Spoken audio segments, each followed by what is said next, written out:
Palavra da Verdade, com Hernandes Dias Lopes. Nós vamos abrir a Palavra de Deus para a nossa meditação no livro de Gênesis. Livro de Gênesis, capítulo 21.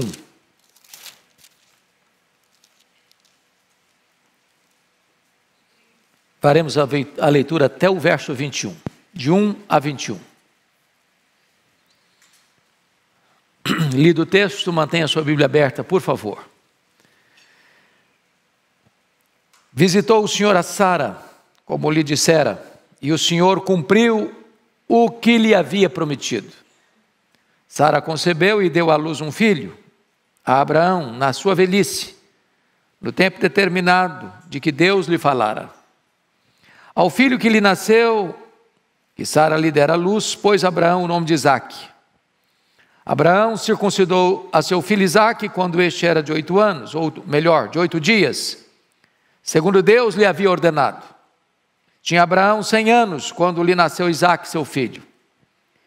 E disse Sara: Deus me deu motivo de riso, e todo aquele que ouvir isso vai rir-se juntamente comigo. E acrescentou: quem teria dito a Abraão que Sara amamentaria um filho? Pois na sua velhice lhe dei um filho. Isaque cresceu e foi desmamado. Nesse dia em que o menino foi desmamado, deu a Abraão um grande banquete.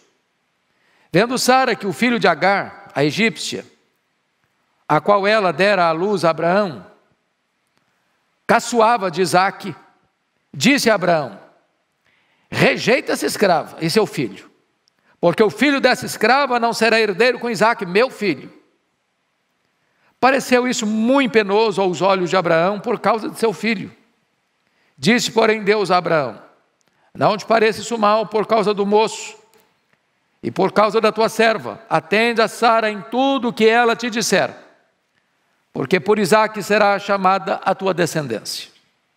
Mas também do filho da serva farei uma grande nação, por ser ele teu descendente. Levantou-se, pois, Abraão de madrugada, tomou o pão e um odre de água, pô-los às costas de Agar, deu-lhe o menino e a despediu. Ela saiu andando errante pelo deserto de Berseba. Tendo-se acabado a água do odre, colocou ela o menino debaixo de um dos arbustos e, afastando-se, foi sentar-se defronte à distância de um tiro de arco, cerca de 100 metros. Porque dizia: assim não verei morrer o menino. E, sentando-se em frente dele, levantou a voz e chorou. Deus, porém, ouviu a voz do menino. E o anjo de Deus chamou do céu a Agar e lhe disse: que tens, Agar? Não temas, porque Deus ouviu a voz do menino daí onde está. Ergue-te, levanta o rapaz, segura-o pela mão, porque eu farei dele um grande povo. Abrindo-lhe Deus os olhos, viu ela um poço de água, e indo a ele, encheu de água o odre, e deu de beber ao rapaz. Deus estava com o rapaz, que cresceu, habitou no deserto e se tornou flecheiro. Habitou no deserto de Parã, e sua mãe o casou com uma mulher da terra do Egito. Eu gostaria de meditar com vocês sobre o seguinte tema: calma, calma, vai dar tudo certo. Esse texto é uma caminhada de alegria e de lágrimas, como via de regra é a caminhada da vida. A história de Abraão, ela é muito empolgante. Ele morava em Ur dos Caldeus, a capital da Caldeia, uma grande cidade, era a capital, mas uma cidade idólatra. E a família de Abraão adorava os deuses pagãos. Seu pai Terá teve 3 filhos, Naor, Harã e Abraão. Naquela época os casamentos eram consanguíneos, e Abraão casou-se com Sarai, que nós chamamos de Sara. Sara era filha do pai de Abraão, era meia-irmã. Era filha com outra mulher, não da mesma mãe, mas o mesmo pai, era meia-irmã de Abraão.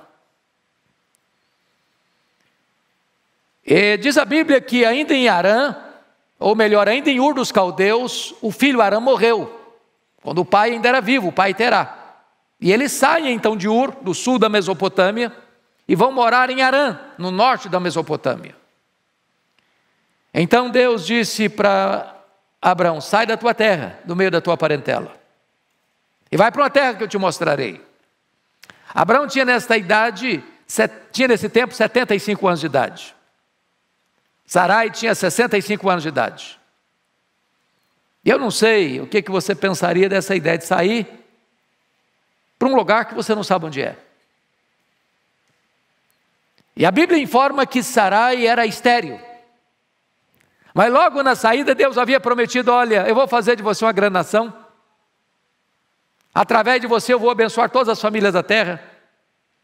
E mais tarde Deus disse para ele que a descendência dele seria como o pó da terra, e depois disse que seria como as estrelas do mar, como as estrelas do céu. Mas os anos se passaram, e Abraão está com 85 anos, 10 anos depois. Eles já tinham tido peripécias. Por exemplo, desceram ao Egito num tempo de fome, e Abraão mentiu dizendo que Sara era sua mulher. Eu imagino que Sara devia ser uma mulher muito bonita, porque ela devia ter mais de 65 anos quando desceu ao Egito, e a Bíblia diz que ela era extremamente formosa, era de parar o trânsito. E o Abraão pensou: se eu falar que essa mulher é minha mulher, eles vão me matar para ficar com ela, vão levar para o harém de Herodes, o harém de Faraó. Mentiu, combinaram. E de fato a Sarai foi parar lá no harém de Faraó. Por causa disso, diz a Bíblia que o Faraó acumulou Abraão de bens, muitos bens: ouro, prata, ovelhas, bois, camelos, servos, servas. E aí Deus pesou a mão na casa do Faraó, trouxe maldição para a família dele. O Faraó foi procurar o Abraão, deu uma bronca nele, e descobriu a verdade, expulsou Abraão da terra deles. Mas Abraão foi levando muitos bens, escravos e escravas. Agora está Abraão com 85 anos, 10 anos depois. Diz a Bíblia que a Sara chamou Abraão no canto e disse: olha, Abraão, o que Deus prometeu está difícil de se cumprir, já estou velha, você também, não vai dar certo, eu sou estéril, a promessa não vai se cumprir mesmo, então vamos fazer uma coisa, vamos dar uma mãozinha para Deus. Você vai pegar Agar, a minha escrava egípcia, vai coabitar com ela, e eu vou ser mãe desse menino, a descendência nossa virá por ele. O Abraão deixou de ser líder, o Abraão deixou de liderar sua mulher, concordou com ela no erro dela, e nasce então Ismael, uma espécie de barriga de aluguel, bebê de proveta. E agora os anos se passaram, e diz a Bíblia que agora Abraão está com 99 anos de idade, e Deus aparece para ele, diz: olha, eu vou cumprir minha promessa. O herdeiro não vai ser o Isaac, no Ismael não, vai ser Isaac, o filho da promessa. E quando Abraão tem 100 anos, Sara tem 90, nasce o Isaac. Imagina a festa, a alegria. E diz a Bíblia que agora, depois que o menino desmamou, e diz os estudiosos que naquela época se desmamava um menino com 3 anos de idade. E agora pensem comigo, se o Ismael nasceu quando Abraão tinha 86 anos, e o Isaac nasceu quando Abraão tinha 100, junta mais 3 de aleitamento, então significa que o Ismael tem 17 anos, quando o Isaac tem 3. A nossa cultura, nunca vi ninguém fazer uma grande festa quando o menino é desmamado. Você já viu? Eu não vi. Mas me parece que lá no Oriente é uma coisa costumeira. O certo é que no meio daquela festa, daquele grande banquete, com muita gente convidada, com muita celebração. A Sara, caminhando pelo meio dos convidados, flagra uma cena. Ela viu Ismael, com 17 anos de idade, zombando, a nossa versão diz que estava caçoando, mas a ideia aqui era de zombar de forma ferrenha, de forma dura, cáustica, consciente, do menino de 3. Aqui entra um cenário, irmãos, que eu gostaria que você e eu parássemos para pensar, porque esse texto tem um fator histórico e depois eu vou tratar do assunto teológico do texto. Mas vamos primeiro ao aspecto histórico. Tem horas que a tristeza, a lágrima brota no meio da festa, azé da festa.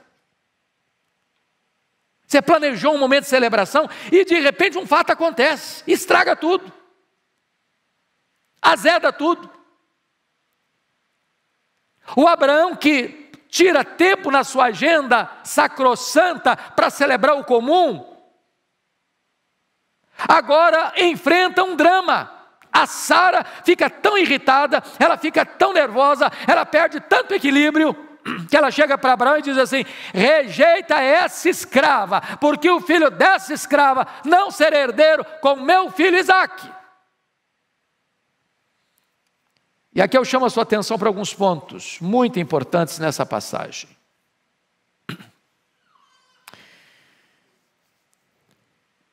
Primeiro ponto que eu chamo a sua atenção, agora olhando para a perspectiva de Agar, é a crise, a dor de ser rejeitado. Olha comigo o versículo 10.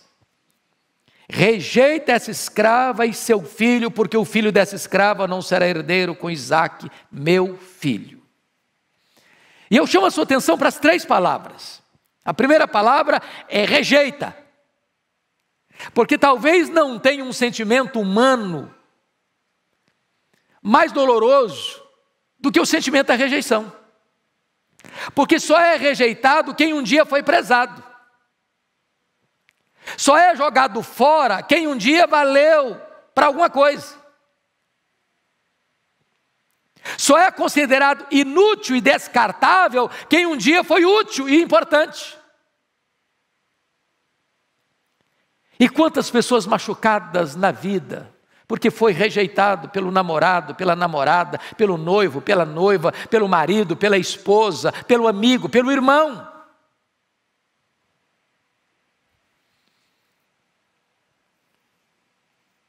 A rejeição, meus irmãos, de certa forma, desarticula a nossa saúde psicológica, provoca uma espécie de desestabilização psicossomática.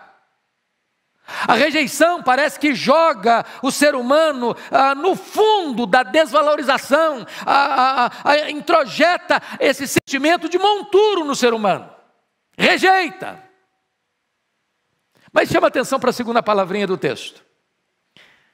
Vejam vocês aí a palavra rejeita essa. Quando a crise é tão grande que o ser tratado como um ser indefinido da história, rejeita essa.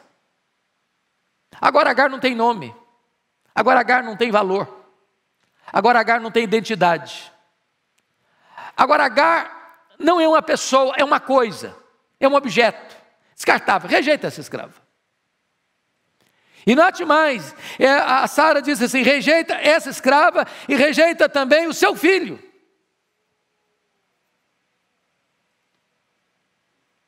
Rejeita o filho dessa escrava. Ninguém tem nome, ninguém tem identidade, ninguém tem valor. E quantas pessoas, irmãos amados, que se sentem assim, sem valor pessoal, sem dignidade pessoal. Essa é a dor que está aqui brotando no meio de uma celebração e de uma festa. Agora, a terceira crise é de se sentir sem direito, sem vez e sem voz, porque ela diz: rejeita essa escrava. A escravidão é uma das manchas mais tristes da história da humanidade. Aliás, só notinha de rodapé, o Laurentino Gomes acaba de lançar o 2º volume da trilogia Escravidão. Eu já comprei, vale a pena você conhecer. É uma obra importantíssima para a nossa cultura. Mas agora Agar não tem voz, agora Agar não tem vez, agora Agar não tem oportunidade, agora Agar não tem defesa para fazer, não tem a quem recorrer, rejeita essa escrava. Ela não pode se manifestar, ela não pode opinar, ela não pode falar, ela não pode expressar o que sente, ela tem que se conformar, ela não tem vez, ela não tem voz, ela não tem direitos, ela só tem dever de ficar calada, esmagada, rejeitada. Agora notem comigo, Sara mostra que a razão maior da atitude dela, confiram comigo no verso 10, está claramente posto aqui. Porque o filho dessa escrava não será herdeiro com Isaac, meu filho. Eu não estou entrando ainda no campo teológico, estou apenas entrando aqui no campo histórico, existencial. Do ponto de vista humano, o que está regendo o coração de Sara aqui é o aspecto herança. Agora pense comigo um pouquinho. A cena é complicada mesmo. Porque vejam vocês, que quando nasce o Ismael, e ele agora está com 14 anos, quando nasce o Isaac, foi um golpe dramático na vida da Agar e dele. Por quê? Primeiro, porque Abraão era um homem extremamente rico.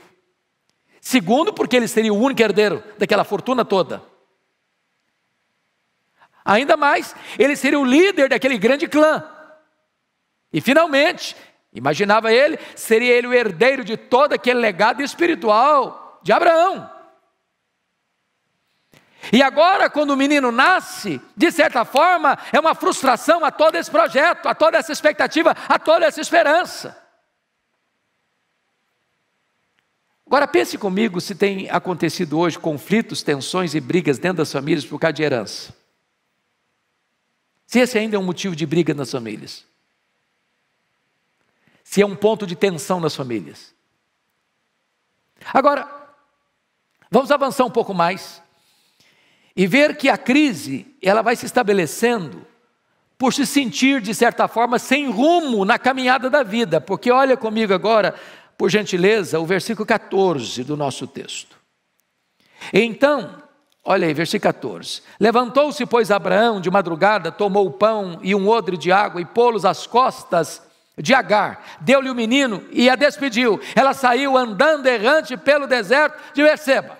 Então veja comigo algumas coisas. Primeiro, ela saiu. Tem que ir embora. Não tem mais espaço. Não tem mais acolhida, não tem mais teto, não tem mais casa, não tem mais lar, não tem mais família. Ela tem que ir embora. Ela não tem herança. O que cabe a ela é um pedaço de pão e um odre de água. Para fazer uma jornada no deserto, o que é isso? Deserto não tem rio, deserto não tem córrego, deserto não tem fonte, deserto não tem água. Levar essa mulher para o deserto com um odre de água e um pedaço de pão é matriculá-la na escola da morte. Ela haverá uma sentença. E ela tem que sair. A crise é grande e ela então anda, diz a Bíblia, errante pelo deserto. Primeiramente, note você que andar errante é andar sem rumo, sem norte, para lugar nenhum. Para onde você vai? Estou errante. Se você está errante, cada passada que você dá para o erro, para lugar nenhum, para não chegar em lugar nenhum, sem destino. Mas andar errante já é gravíssimo, mas andar errante num deserto é pior ainda. Porque era o deserto de Berseba. É um deserto inóspito, de areias escaldantes, de montes cheios de pedregulhos, de rochedos. Era lavrar de fato a sentença de morte. E essa mulher então está andando errante pelo deserto. Mas mais, essa mulher está enfrentando outra crise. A crise de esperar o que só pode fazê-la se desesperar. Porque veja comigo, por favor, os versículos 15 e 16. Tendo-se acabado a água do odre, colocou ela o menino debaixo de um dos arbustos, e afastando-se, veja comigo, E afastando-se, foi sentar-se defronte, à distância de um tiro de arco, que representa 100 metros, porque dizia: assim não verei morrer o menino.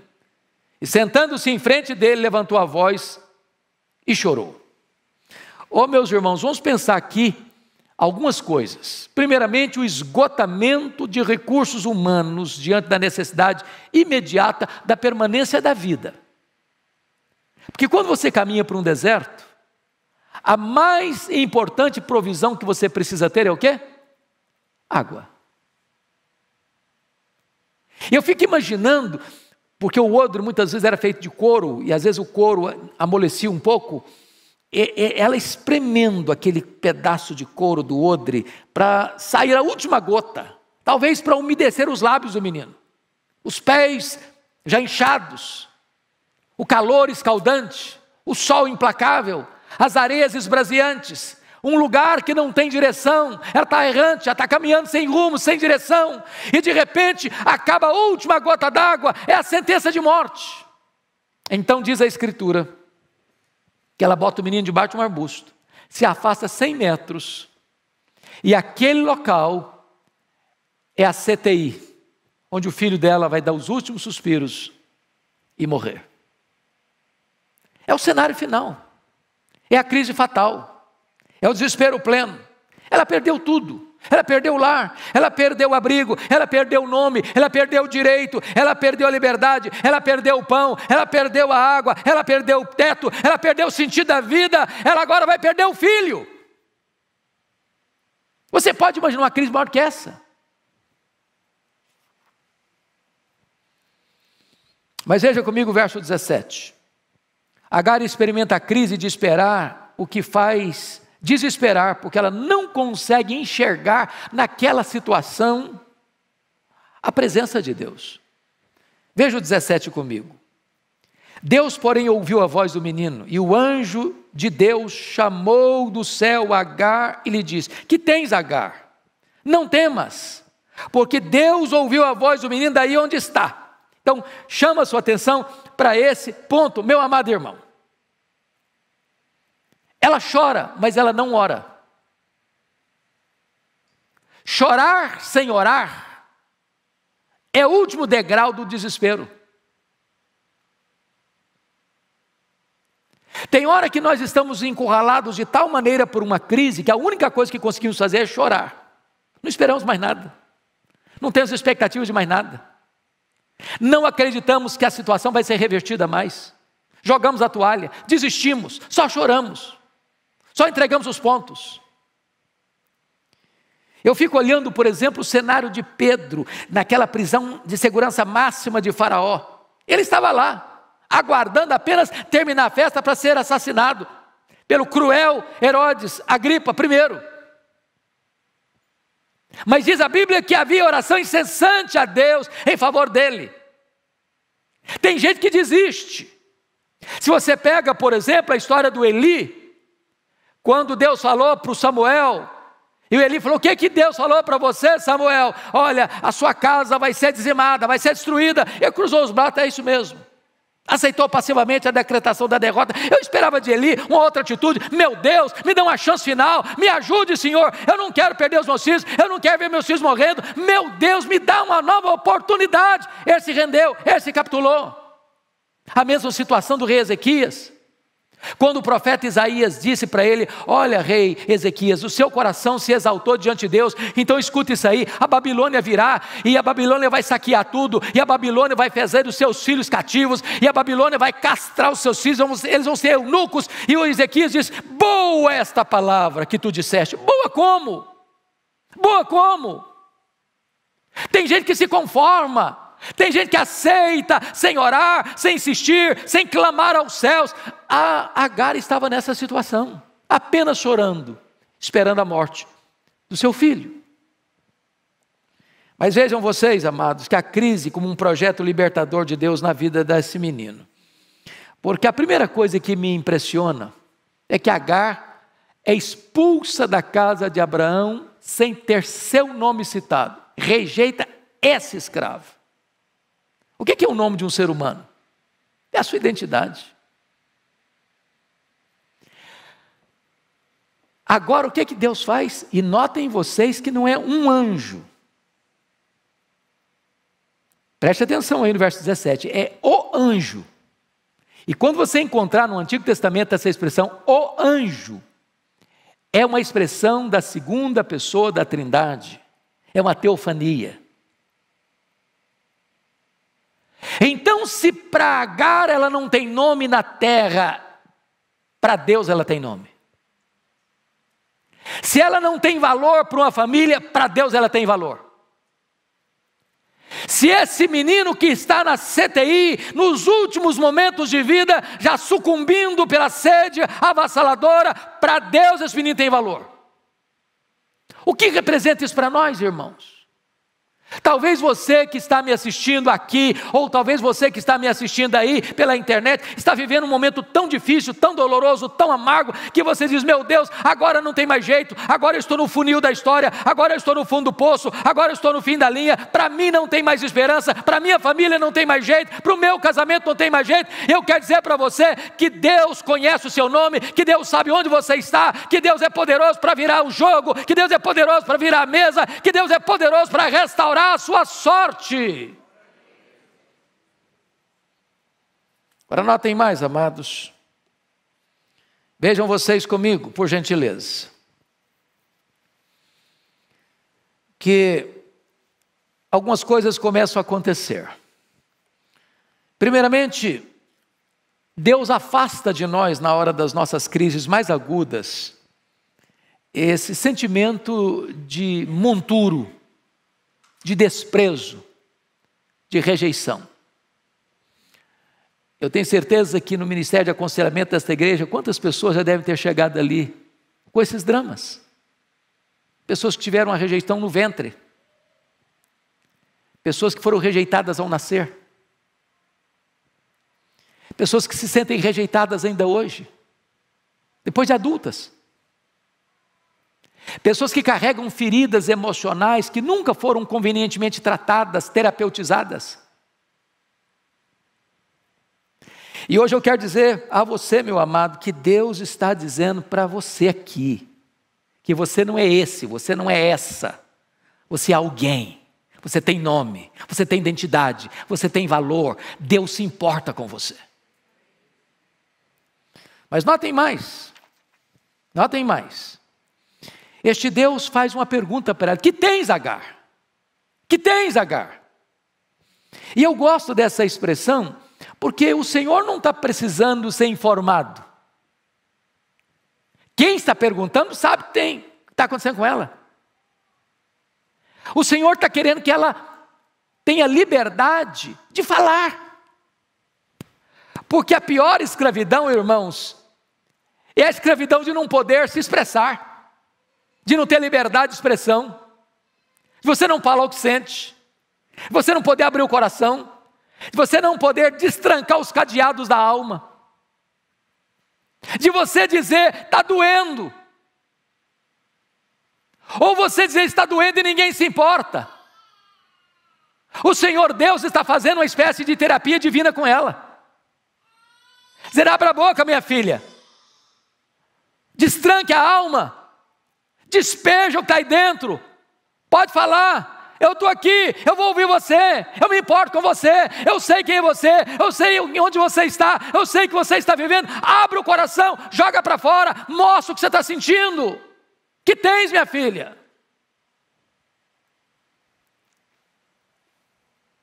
Agora notem, o nome de Agar é pronunciado num contexto de milagre, na solidão do deserto, pelo próprio Senhor pré-encarnado. Olha que coisa fantástica.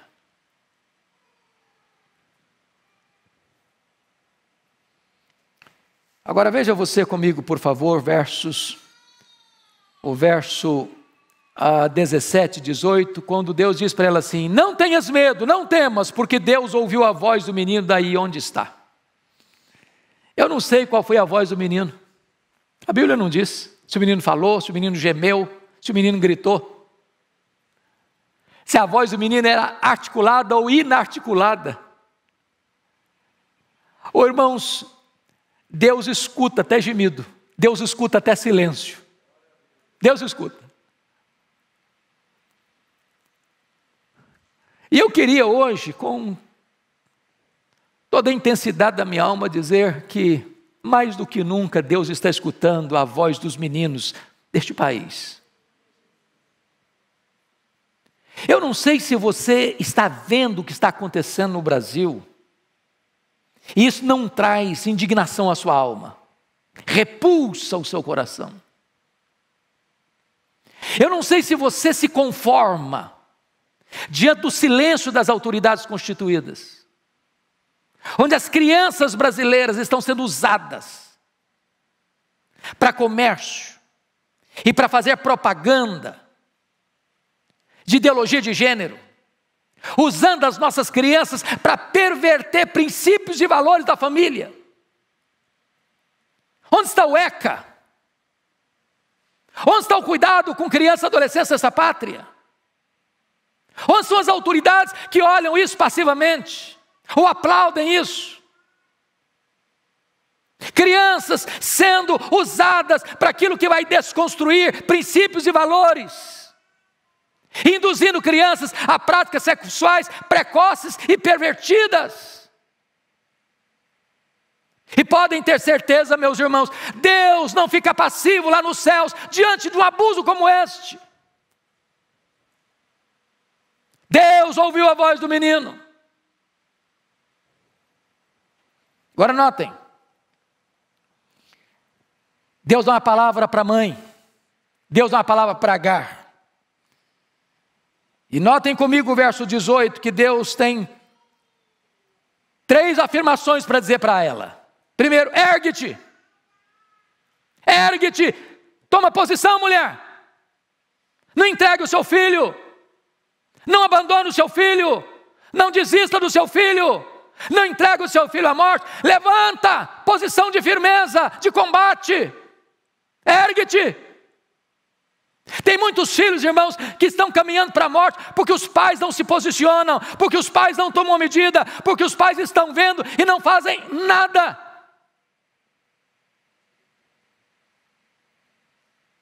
Mas em segundo lugar, Deus diz para ela, levanta o rapaz, levanta o rapaz. Ele está caído, ele está prostrado, ele está exausto, ele está completamente sem forças, ele não consegue levantar a si mesmo, ele não consegue se recompor. Então levanta o menino, levanta o rapaz. É hora dos pais levantarem os seus filhos, investir nos seus filhos, não desistir dos seus filhos, levantar os seus filhos. Mas Deus diz mais para ela, segura-o pela mão. Segura-o pela mão. Irmãos amados, está na hora de pai e mãe ficar do lado do seu filho, da sua filha, e dizer, aqui não, aqui não, aqui não.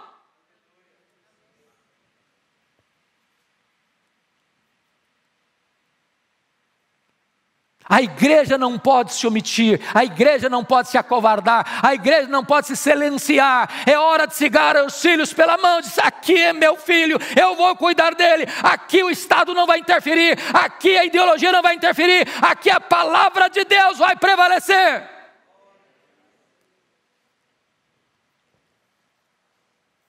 Agora notem, irmãos, que Deus muda tudo na crise, porque providencia um escape milagroso para quem está falido de recursos. Veja o verso 19 comigo. Abrindo-lhe Deus os olhos, viu ela um poço de água, e indo a ele encheu de água o odre e deu de beber ao rapaz. Eu não sei se Deus criou aquele poço naquele momento, ou se aquele poço já existia, a Bíblia não diz, porque Deus pode fazer. Deus é o Deus da provisão. Foi Ele quem abriu o mar vermelho, foi Ele que fez brotar água na rocha, foi Ele que fez descer maná todo dia, foi Ele que abriu o Jordão, é Ele que faz com que a mulher estéril seja alegre mãe de filhos, Ele que levanta os nossos filhos e dá esperança para eles. Ele é o Deus dos milagres. E quando você está no fundo do poço, no fim da linha, no final dos seus recursos, Deus pode, não alteram e não podem frustrar os propósitos eternos de Deus. Aquilo que parecia morte, tornou-se vida. Aquilo que parecia o fracasso total, vai se transformar numa grande força, porque diz a Bíblia que o menino, Deus estava com o rapaz, e o menino cresceu, habitou no deserto, se tornou flecheiro, habitou no deserto de Parã, a sua mãe o casou com a mulher egípcia, ele vai se tornar pai de 12 tribos.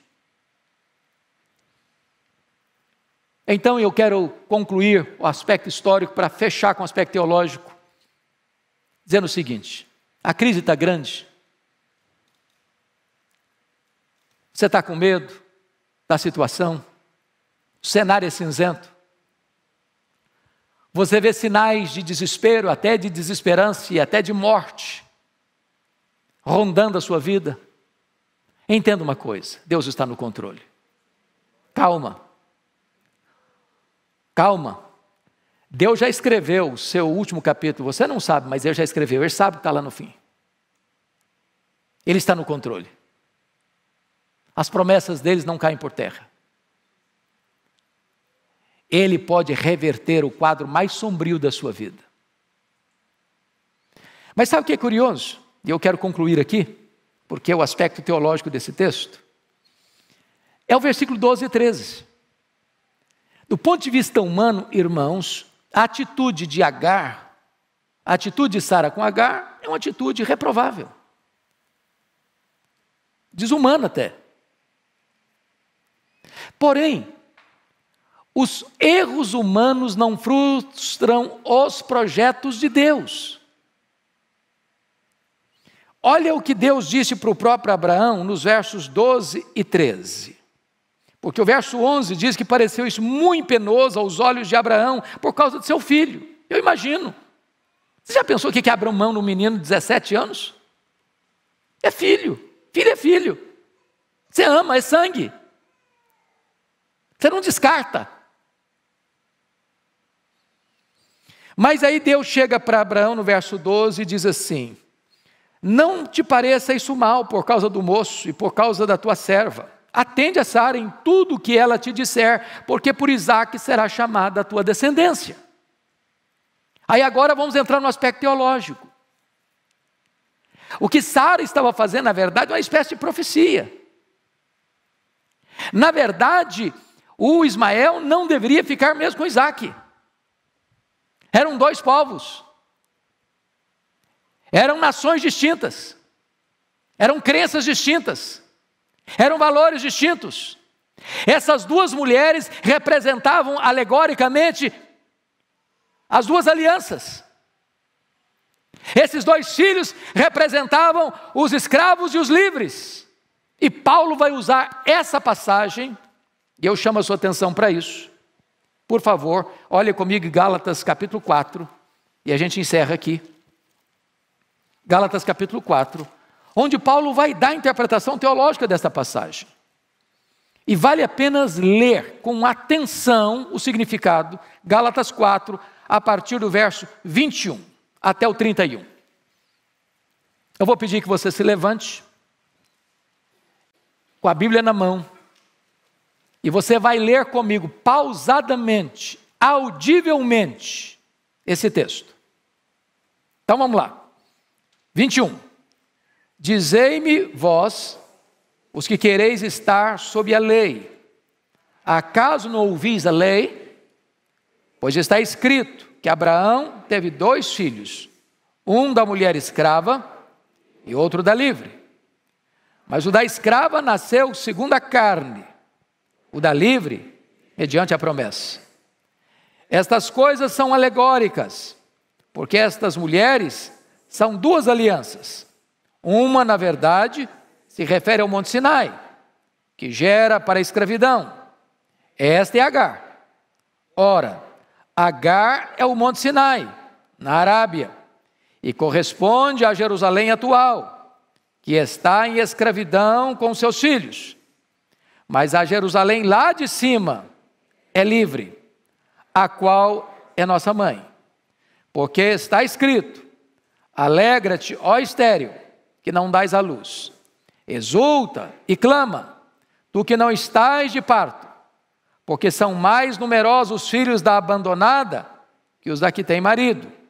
Vós, porém, irmãos, sois filhos da promessa, como Isaque. Como, porém, outrora, o que nascera segundo a carne perseguia ao que nasceu segundo o Espírito, assim também agora. Contudo, que diz a Escritura? Lança fora a escrava e seu filho, porque de modo algum o filho da escrava será herdeiro com o filho da livre. E assim, irmãos, somos filhos não da escrava, e sim da livre. Paulo pega esta história, este episódio, e alegoricamente aplica às duas alianças. E ele diz: você e eu, igreja de Deus, não somos filhos da escrava, Agar. Somos filhos da livre, Sara. Nós não somos o filho escravo, que está querendo agradar a Deus pela lei. Nós somos o filho da promessa, herdeiros do filho da promessa, alcançados pela graça. Que verdade bendita! Significa o quê? Que historicamente o homem pode errar, mas mesmo quando o homem erra, o plano de Deus não pode ser o quê? Frustrado.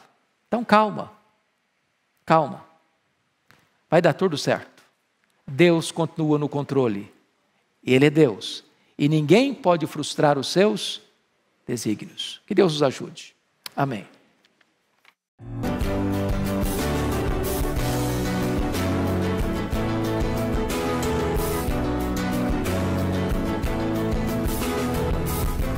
Palavra da Verdade, com Hernandes Dias Lopes.